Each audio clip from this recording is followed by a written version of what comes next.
Exercise 37 says, show that the function f of x, the series x to the power n over n factorial, is the solution to the differential equation f prime equals f of x. Okay, so first of all, the f of x is that we've defined it as x to the power n over n factorial, and it has expansion 1 plus x squared over 2 factorial, etc.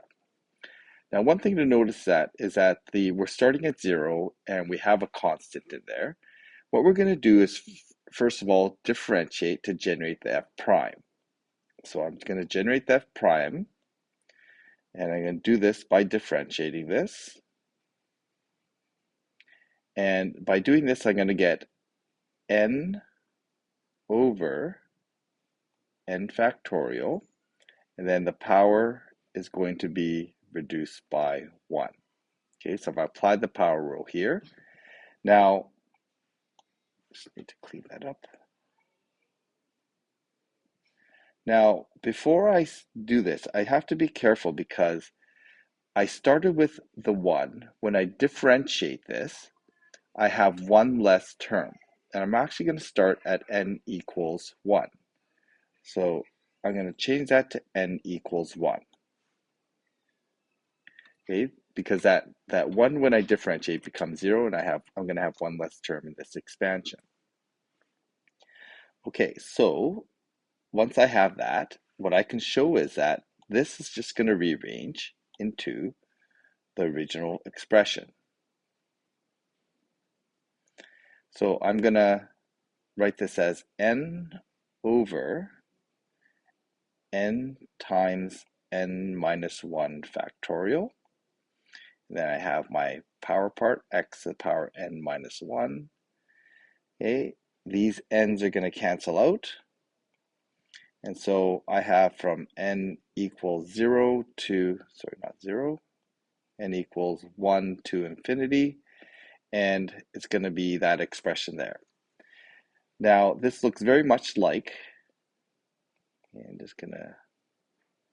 this looks very much like the original expression, except instead of n, I have n minus 1, and it's over n minus 1 factorial. Now, because I'm starting at 1, I want to back this up to 0, so I'm going to make this, instead of starting at 1, I'm going to start at 0. That means I've got to adjust for that by making n 1 bigger, so that ends up making this x to the power n over n factorial, which is what I started with. So now I've shown that is equal to the original f of x.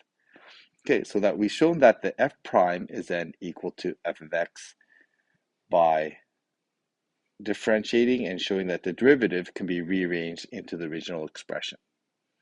So it says show that f of x equals e to the x. Well, a couple ways we can do this. We can just say that, well, we've defined this function as e to the x.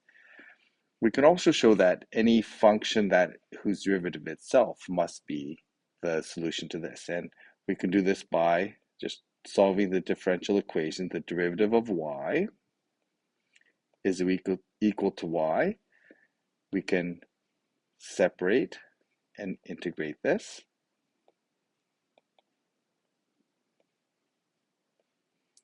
When we integrate this, we're going to end up with log y equals x plus c.